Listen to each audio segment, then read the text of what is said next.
एक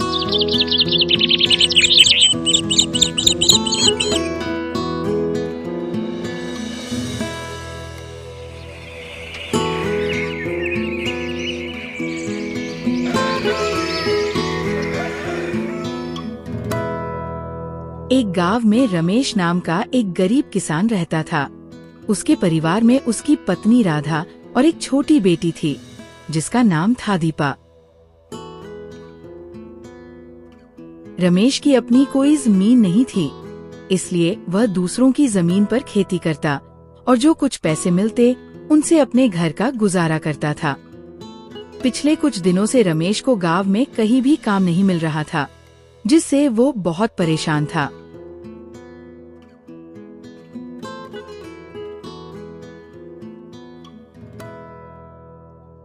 आज कुछ कमा के लाए हो या नहीं? घर में खाने के लिए और कुछ नहीं बचा है, बस थोड़े से दाल चावल बचे थे। मैंने खिचड़ी पका दी है। पिछले कई दिनों से गांव में कोई काम नहीं मिल रहा है। लोगों का कहना है कि अभी इस महीने भी उनके पास करवाने को कोई काम नहीं है। जब फसलों की कटाई शुरू होगी तब काम मिलेगा। अब मैं तो यह सोचकर परेशान हूँ कि इस महीने अगर कोई काम नहीं मिला तो सबके खाने पीने का जुगाड़ मैं कैसे करूँगा। आप चिंता मत करो, भगवान हमारी मदद जरूर करेंगे।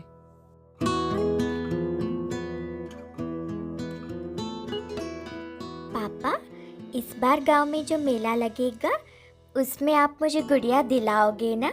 अगली बार तो आपने यह कहा था कि अभी मैं बहुत छोटी हूँ, अगले साल तक मैं बड़ी हो जाऊंगी। अब तो मैं बड़ी हो गई हूँ, तो अब तो मुझे गुड़िया दिलाओगे ना? हाँ बेटा, इस साल मैं तुम्हें जरूर गुड़िया दिलाऊंगा। अब चलिए खाना खा भी लीजिए, ठंडा हो रहा है।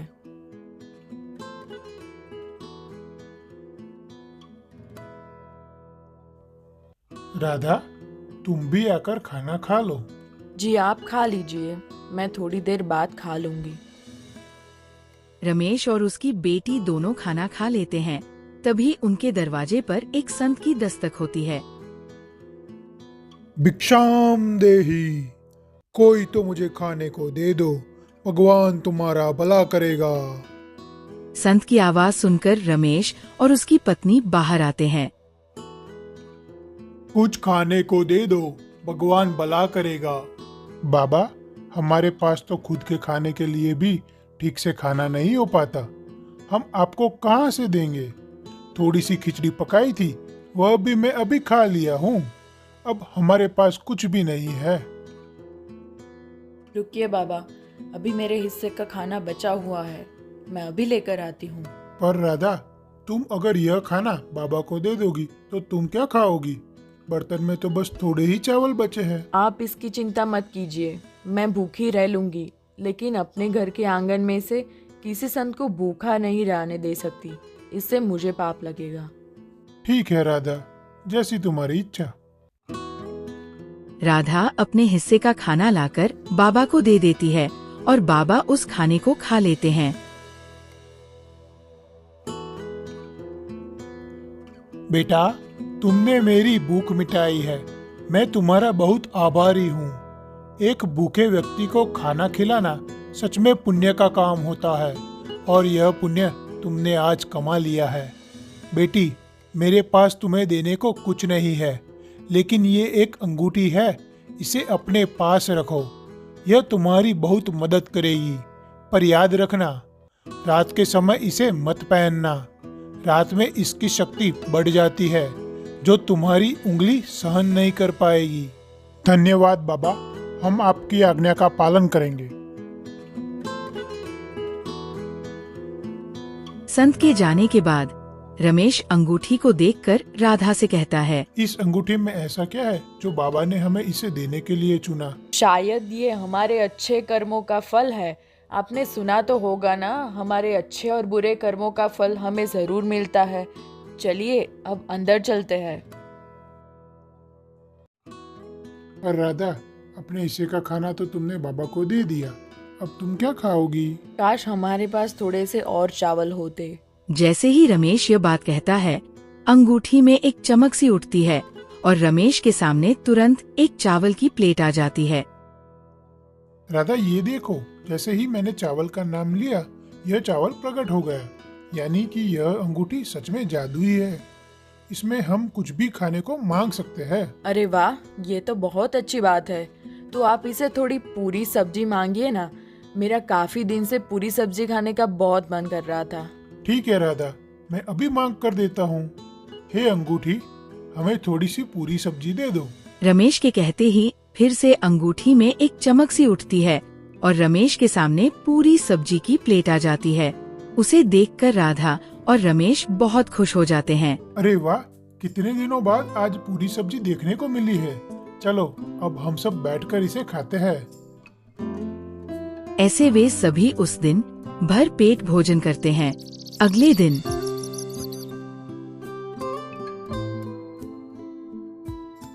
पापा, आज गांव में बहुत बड़ा मेला लगने वाला है। मैंने अपने दोस्तों से सुना था, तो आज तो आप मुझे गुड़िया दिलाओगे ना? हाँ मेरी प्यारी गुड़िया, इस बार मैं तुम्हें जरूर गुड़िया दिलाऊंगा।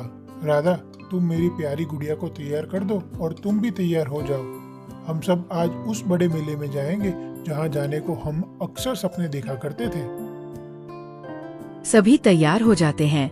फिर रमेश अंगूठी से कुछ पैसे मांगता है और उसके हाथ में पैसे आ जाते हैं। इसके बाद वे सब मेले की ओर निकल पड़ते हैं। उस गांव में हर साल एक बहुत बड़ा मेला लगता था, जिसमें दूर दूर के गांव से व्यापारी आते थे।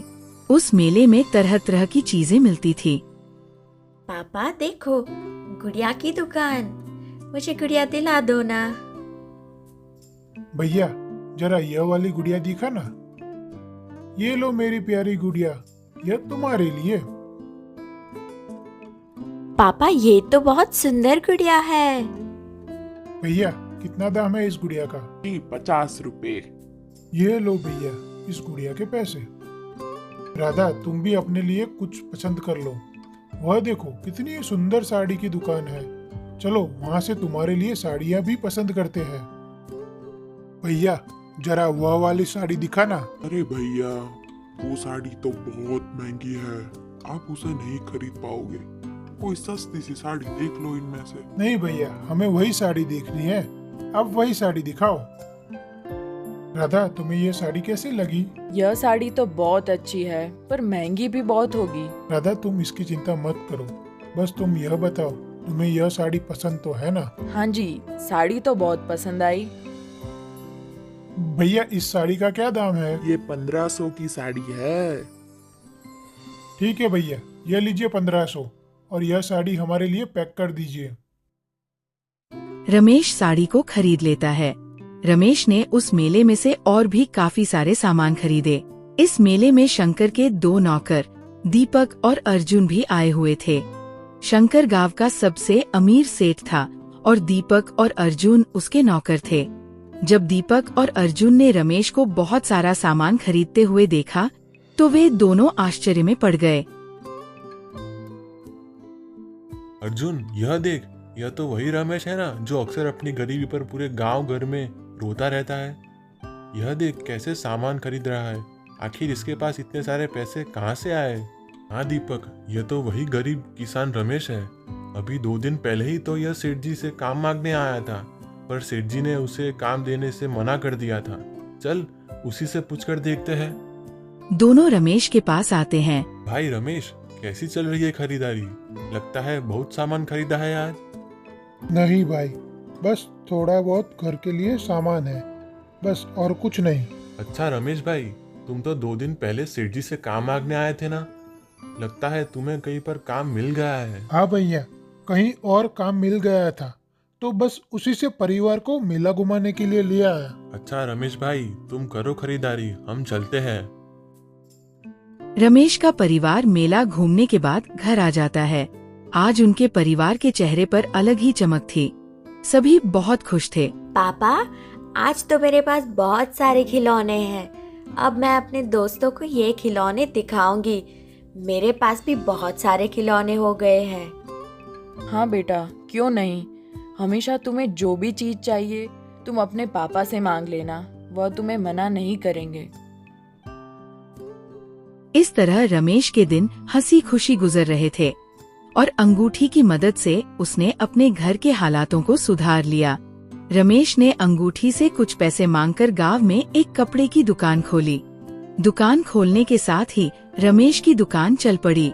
उसकी दुकान पर तरह तरह के कपड़े थे, एक से बढ़कर एक। ये सब रमेश ने उस जादुई अंगूठी की मदद से हासिल किया था।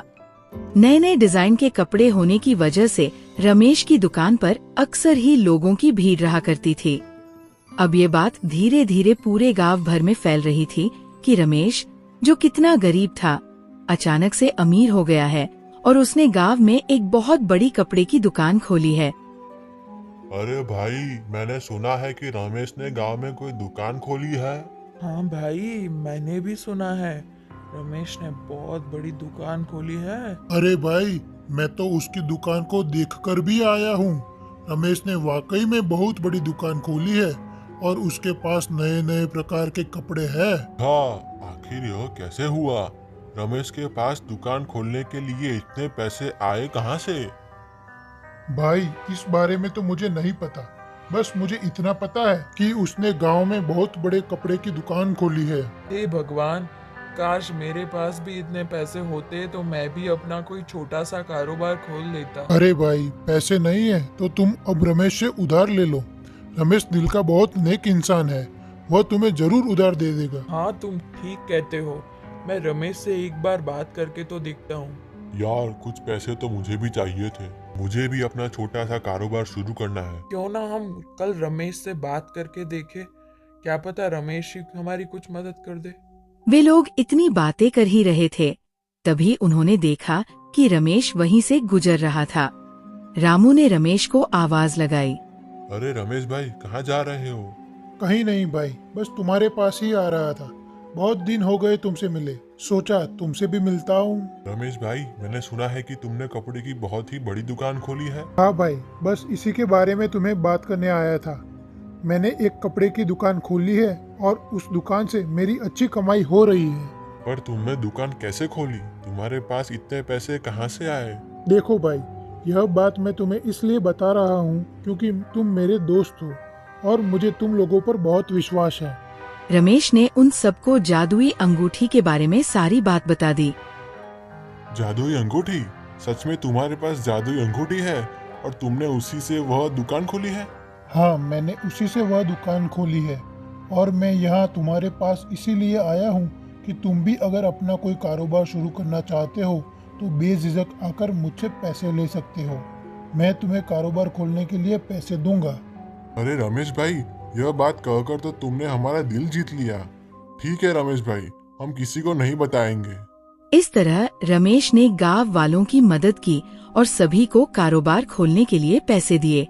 अब गांव के लोगों ने भी अपना अपना कारोबार खोला। अब ये बात धीरे धीरे गांव के अमीर सेठ शंकर तक भी पहुंच गई। दीपक और अर्जुन, ये मैं क्या सुन रहा हूँ? हमारे गांव में रहने वाले गरीब रमेश ने गांव में बहुत बड़ी कपड़े की दुकान खोल ली है। ये तो वही रमेश है ना, जो कुछ दिन पहले मेरे से काम मांगने आया था। तो फिर इसके पास अचानक से इतने सारे पैसे कहाँ से आ गए? हाँ सेठ जी, हम भी यही सोचकर हैरान हैं। थोड़े दिन पहले हमने उसे मेले में देखा था, बहुत सारे सामान खरीद रहा था, जैसे इसके पास अचानक से बहुत सारे पैसे आ गए हो। और अब सुनने में आ रहा है कि गांव में उसने एक नई दुकान खोली है। हाँ सेठ जी, मैंने तो देखा भी है, बहुत सी सुंदर दुकान है उसकी, एक से एक डिजाइन के कपड़े हैं उसकी दुकान में।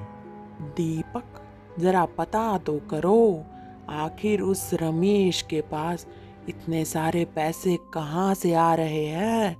आखिर ऐसी कौन सी लॉटरी लगी है उसके हाथ में जो कुछ ही दिन में इतना माला माल हो गया है? सेठ शंकर की कहे अनुसार दीपक और अर्जुन अब रमेश पर नजर रखने लगते हैं। रमेश कब आता है और कब घर जाता है, इन सब पर वे ध्यान देने लगे। एक दिन जब रमेश रात के समय घर आया तो वे दोनों चुपके से उसके घर के पास खड़े हो गए। उन्होंने देखा कि रमेश अपने हाथ से अंगूठी निकालते हुए अपनी पत्नी राधा से कह रहा था, राधा, अब इस अंगूठी को मैं उतार देता हूँ। काफी रात हो गई है, सुबह इसे पहन लूंगा। वैसे भी अब हमारे पास भगवान का दिया सब कुछ है। इस अंगूठी से अब हमें और कुछ नहीं चाहिए। मुझे तो लगता है कि अब इसे संभाल कर रख देना चाहिए। मेरा कारोबार भी अच्छा चल रहा है, इसलिए इसकी ज़रूरत नहीं है। सोच रहा हूँ कि इस अंगूठी को किसी ज़रूरतमंद को दे दूँ, जो मेरी तरह ईमानदार और गरीब हो और इसका सही उपयोग करे। आप सही कह रहे हैं, यह अंगूठी हमें किसी जरूरतमंद को दे देनी चाहिए। दीपक और अर्जुन ये सारी बातें सुनकर सेठ शंकर के पास जाकर सारी बात बताते हैं। तो ये अंगूठी है जिसने रमेश की किस्मत बदली है।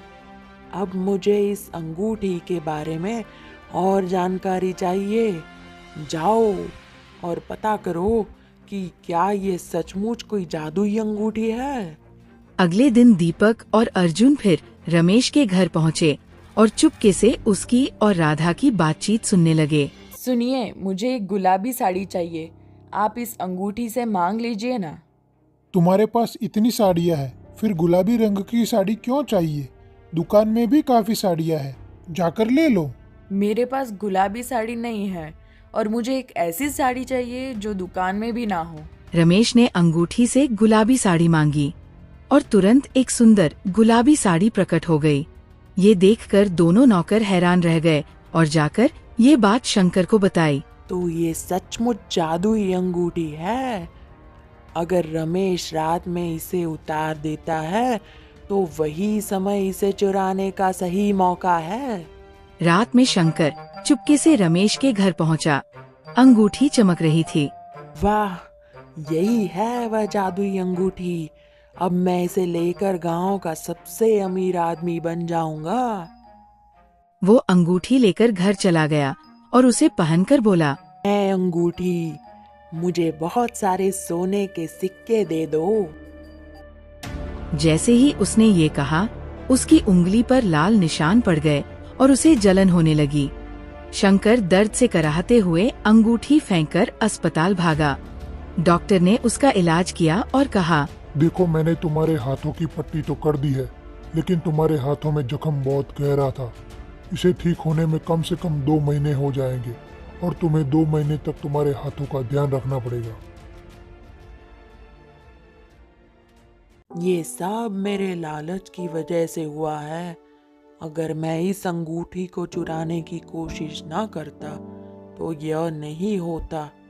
अब मैं इसे रमेश को लौटाने जाऊंगा। शंकर ने अंगूठी लौटाते हुए कहा, रमेश, ये लो तुम्हारी अंगूठी। इससे मैंने एक सबक सीखा है कि ज्यादा लालच करना गलत है।